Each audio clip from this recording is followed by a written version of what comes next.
L'Oscar de Hollywood. L'estatueta més somiada pels actors de tot el món. És clar que cal tenir un pis ben gran per posar-lo. Sóc a la catifa vermella del Kodak Theater, a poques hores de l'inici de la gala dels... Què hi fa vostè aquí? Falten 4 dies, senyor. Pillar un bon lloc per veure de prop l'Star System nord-americà a la cerimònia... El cap dels films nominats retrata la realitat del Pròxim Orient. Joan Roura. TV3. Los Angeles.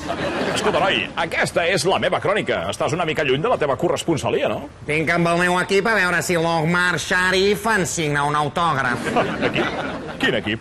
5 egipcis acreditats per atonyinar-me cada cop que digui calma-tense a la plaça Tahrir. Merda.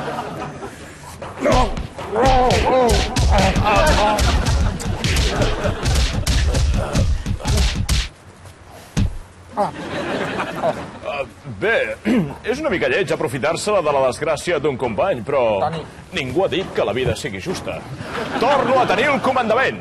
Des dels temps de Clark Gable. La vella Europa es mira amb distant supèrbia els fastos de la indústria nord-americana. De fet, aquest premi vindria a ser com l'os del Festival de Berlín, però més car. Òscar! Ei, no ho dic en alemany, eh? Sí. No, ho dic com a rialla sardònica. Escolta, Martí, tu no hi pintes res aquí. No hi ha cap pel·lícula alemanya nominada. Però n'hi ha una de Dinamarca. Un món millor, en danès. Hefnen. Però és danesa, com les galetes. Però el danès és una llengua que prové de les llengües germàniques i té paraules més rares que l'alemany. Mira, Heffoll, Smokeri, Vodrigehalde... En qualsevol cas, és la gran nit del cinema produït als Estats Units, on jo sóc el corresponsal. Un cinema que per prosperar ha de mirar cap al Pròxim Orient. Joan Roura, TV3, Los Angeles. Però qui són aquests homes? Firsin d'Isemana. Són uns egipcis que la tonyinen cada vegada que diu calma-tense a la plaça Tahrir. Jo de calma-tense només recordo la de l'Alexander Platz durant la caiguda del mur de Berlín.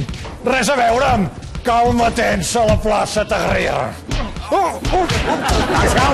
Calma, només m'heu de tonyinar a mi quan digui calma-tense a la plaça Tahrir.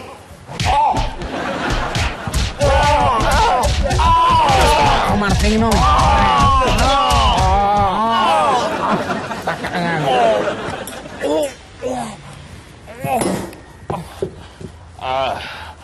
En efecte, no cal anar a Hollywood per veure les estrelles.